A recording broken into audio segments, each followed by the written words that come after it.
With rain, crashes, and long days through mud, it's safe to say we didn't quite expect this journey to be as difficult as it was. For this expedition, we set out to traverse one of the least densely populated countries in the entire world to get a taste of how the world once was before all the paved roads, bridges, and modernization. A taste of the wild, vast Mongolia. For us, this was more than just a ride on dirt tracks. In a sense, it was a pilgrimage back to a Wild West, where we had the chance to roam freely, chase animals, meet the nomadic people, and experience the inevitable challenges that come with the journey. But before making it out to the countryside, our journey begins in Ulatar, a city which, after its transition from a centrally planned to a market-based economy in 1991, became a growing and youthful city that houses roughly half the population of the entire country.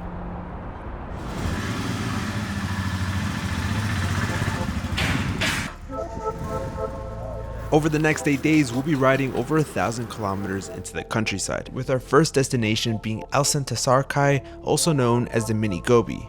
And to make it out deeper into the countryside as quickly as possible, we opted to hit the tarmac for around 280 kilometers for our first day. And honestly, it didn't take us too long to get a glimpse of just how sparsely populated this country would be. The ride on tarmac was long and tiring, but finally, after a full day on the road, the only riding left before making it to our accommodation was to make it through a stretch of sand. For many of us, this was the first time riding on sand, making it the perfect challenge to wrap up the day. And for others, it was a chance to let loose after almost an entire day stuck on tarmac.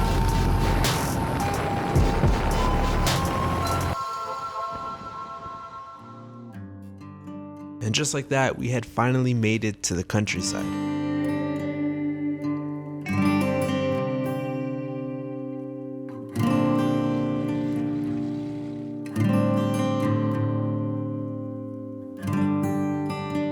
Before heading to sleep in our gurs, we decided to try one of the local drinks here. Cheers!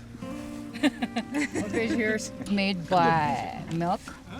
And this is very fresh because they went to that. Cheers. What is this?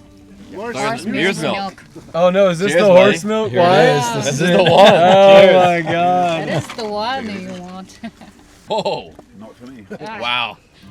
Whoa. Yeah. So interesting. Right? Now you understand.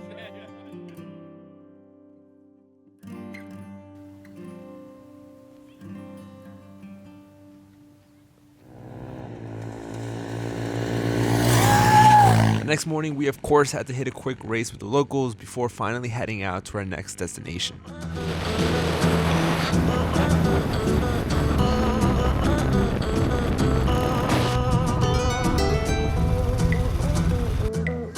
At some point throughout the day, we thought it would be a good idea to place a bet on whether or not it was possible to land a shot on a moving target. And the answer is yes.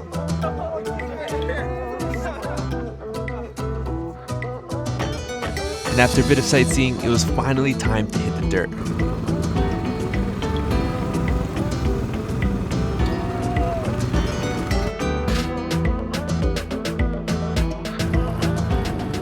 Something we learned pretty early on about riding Mongolia is that there's very few physical boundaries and you can sort of just ride wherever, although we did get ahead of ourselves in a few places. Holy shit. However, it wasn't always a big problem since we were always with each other and in good company.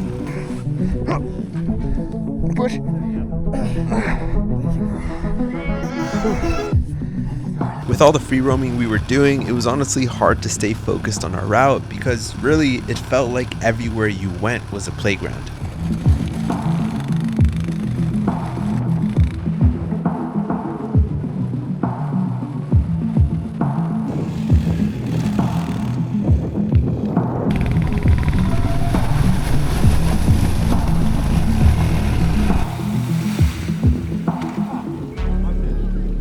After some river crossings and a few hiccups, we finally made our way to our accommodation. And the next morning we got right back on the bikes and had to mentally prepare ourselves for a full day of mud. We tried pretty hard to hold just enough traction to keep the handlebars straight, but eventually, one by one, we all had trouble and ended up dropping the bikes a few times. But with lots of kilometers ahead of us, we just had to keep on going. And eventually we made it through a pretty tough downhill section and learned that we weren't the only ones having trouble. Our chase vehicle had gotten stuck in some deep ruts, and it was pretty obvious that we were not going to get out of there easily. Since out here there's no tow truck you can call, we all dived in and tried to figure out just how we were going to get it out. Luckily, a family passed by and came out to help us, and with the entire group we all ended up using makeshift levers, and after some grit we all got it free. Afterwards, we asked why the family came out to help, and they responded that it's simply the right thing to do. Get some beers. It's all on us. He said his friends don't drink beer, so he's gonna come to our camp and drink beers. At some point throughout the day, we realized that long days on the trail, getting stuck, and relying on community is simply a way of life without tarmac. It's the way of life people here travel, not for adventure riding, but merely to get from point A to point B.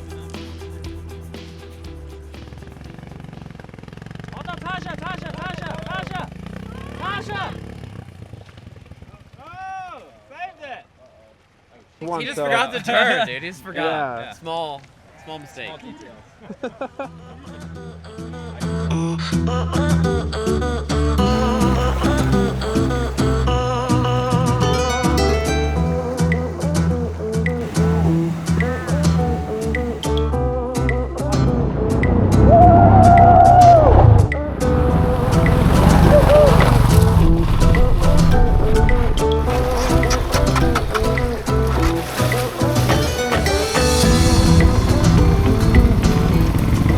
After a long day of riding, we eventually made it to our accommodation just in time to hit the hot springs and get some rest.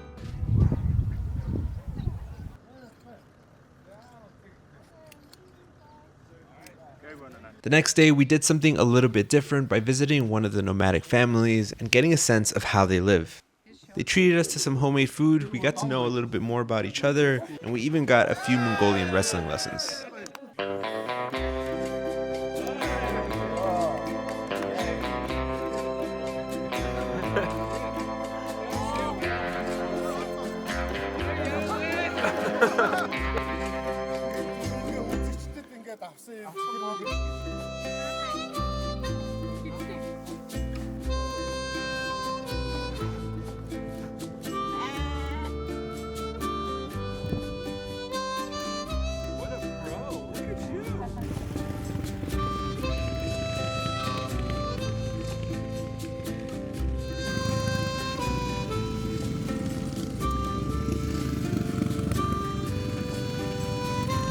Eventually, the mud dried up and we started to make some good progress. Despite the rocky terrain, dust in the air, we were beginning to cover some serious ground, and things started to come together. The landscape was vast and beautiful, locals were coming up to us starting conversations, and we were even making it through some of the more challenging rocky terrain.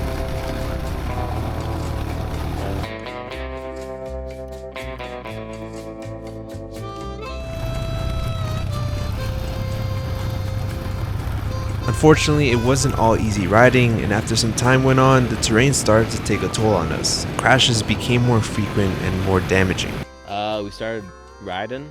I was a little excited to get out of the rain and going a little fast, and was next to the truck. And I was going too fast to slow down or brake or turn, and the truck turned left. And I had a choice to make of slamming into the truck or trying to turn left over some like rocks and hard packed dirt, and I went left and I smashed into the ground, which felt like I hit like a boulder. Not too good.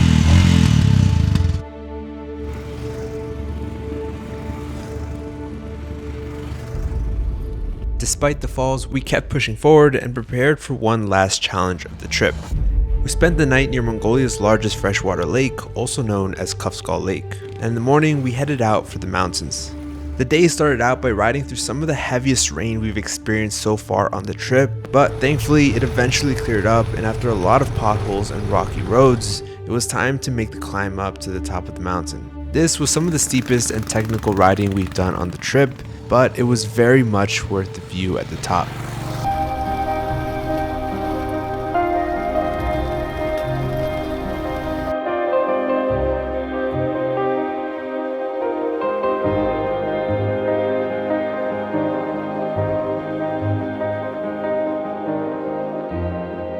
It feels like we've gone back a couple of centuries before modern technology existed in a lot of ways. Relationships just seem a lot more important here, and I do wonder if that's because there's kind of a lack of technology and people aren't so reliant on their phones and aren't staring at their phones all day. And wonder how long they can maintain this unique environment. You know, will it be discovered and will it be loved to death by tourism and having ever more roads come in and just this wilderness that's here now go away? Since the fall of the Soviet Union and Mongolia's transition to a market-based economy, many families flocked towards the cities and in turn left behind the nomadic lifestyle. That's just one of the many changes that are happening. There's no doubt that with enough time, most things do change in some way. It's hard to say what exactly the future holds for such a vast region, but for us, we know that the connections and memories we made on this journey are something we'll carry with us forever.